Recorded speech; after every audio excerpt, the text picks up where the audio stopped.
الرحمن الرحیم۔ میں ریاض احمد میر، ٹیچر پرائمری اسکول ناری زبالہ۔ پیارے بچوں، آج ہم چوتھی جماعت کی اردو کا سبق پڑھنے جا رہے ہیں اور اس سبق کا نام ہے کہنا بڑوں کا معنی۔ پیارے بچوں، پہلے دیکھو آپ اس میں اپنی کتاب کا صفحہ نمبر 31 نکالیں۔ آپ روک ٹوک اوپر لکھا ہوا ہے، روک ٹوک، امرت، دشوار، صدمہ اور ذلت، یہ کچھ الفاظ لکھے ہوئے ہیں۔ روک ٹوک کس کو بولتے ہیں؟ روک ٹوک بولتے ہیں منع کرنے کو۔ امرت بولتے ہیں آب حیات۔ دشوار بولتے ہیں مشکل کو۔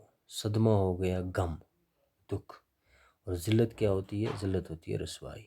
ٹھیک ہے نا؟ تو چلیے بچوں، ہم یہ سبق پڑھتے ہیں۔ کہنا بڑوں کا معنی۔ ماں باپ اور استاد سب ہیں خدا کی رحمت، ہے روک ٹوک ان کی حق میں تمہاری نعمت، کڑوی نصیحتوں میں ان کی برا ہے امرت، چاہو اگر بڑائی کہنا بڑوں کا معنی۔ دیکھو بچوں، ماں باپ اور استاد جو ہیں یہ اللہ تعالیٰ کی رحمت ہے، ہم پہ اللہ تعالیٰ کی یہ رحمت ہے۔ ماں بھی، باپ اور استاد ہے روک ٹوک ان کی حق میں تمہاری نعمت، ان کی جو روک ٹوک مطلب اگر یہ کسی کام سے ہمیں منع کرتے ہیں تو ماں باپ اور استاد کا یہ منع کرنا ہمارے لیے نعمت ہے۔ کیا ہے؟ نعمت ہے، ہمارے لیے نعمت ہے۔ تو پیارے بچوں، تبھی ہمیں اپنے ماں باپ منع کریں گے جب انہیں لگتا ہے کہ یہ کام جو ہے، یہ بچہ جو کرنے جا رہا ہے یا کر رہا ہے یہ ٹھیک نہیں ہے، تو اس سے ہمیں وہ منع کرتے ہیں۔ تو یہ ہمارے لیے ایک نعمت ہے۔ کڑوی نصیحتوں میں ان کی برا ہے امرت۔ دیکھو بچوں، جو ان کی کڑوی نصیحتیں ہوتی ہیں، جب ہمیں ماں باپ نصیحت کرتے ہیں تو ہمیں اس وقت کتنا مشکل لگتا ہے۔ مشکل کیسے کہ ہمیں اپنی جگہ تھوڑا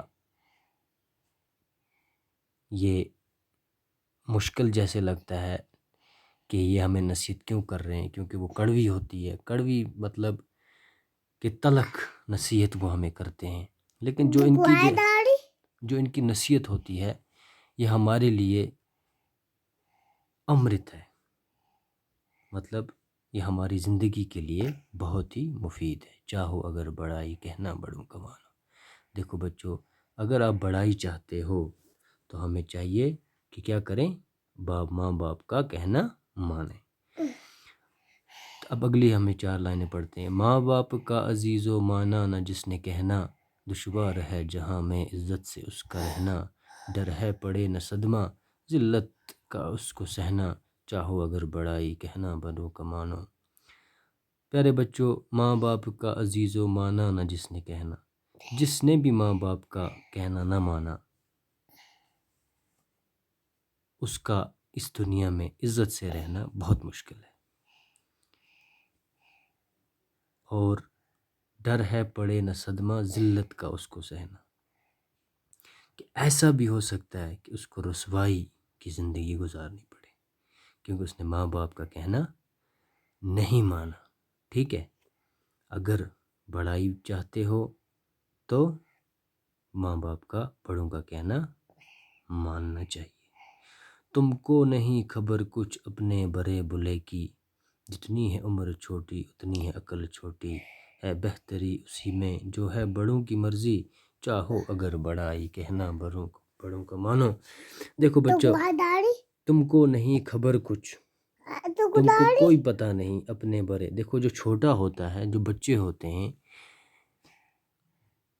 اپنے برے یا اچھے کی، اچھائی اور برائی کا اتنا پتہ چھوٹی عمر میں نہیں ہوتا ہے، کیونکہ جتنی ہے عمر چھوٹی اتنی ہے عقل چھوٹی، جتنی ایک انسان کی عمر چھوٹی ہوتی ہے اتنی اس کی عقل بھی چھوٹی ہوتی ہے، اتنا اس کا تجربہ بھی کم ہوتا ہے۔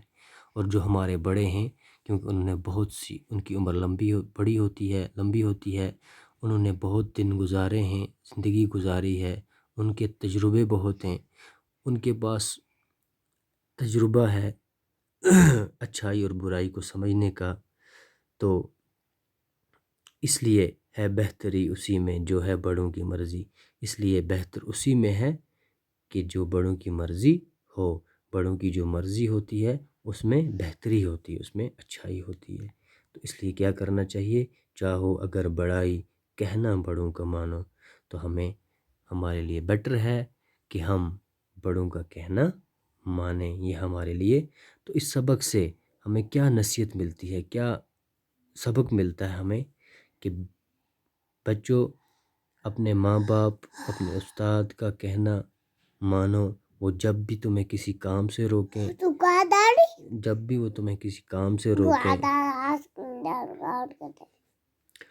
جب کسی کام سے وہ روکیں تو اس سے ہمیں روکنا چاہیے، ہمیں خود کو روکنا چاہیے، کیونکہ وہ ہمیں جب کسی برے کام ہی سے روکیں گے ان کے پاس، اور جو ان کی نصیحت ہوتی ہے، ہمیں بڑوں کی نصیحت ماننی چاہیے، ہمیں ان کی قدر کرنی چاہیے، ہمیں ان کی عزت کرنی چاہیے، اور ہمیں ان کا کہنا ماننا چاہیے، اسی میں ہماری کیا ہے، بھلائی ہے، یہ ہمارے لیے بہتر ہے۔ ٹھیک ہے بچوں، تو اس لیسن کے ہم سبق کے کل ہم انشاءاللہ سوال کریں گے، تب تک کے لیے خدا حافظ۔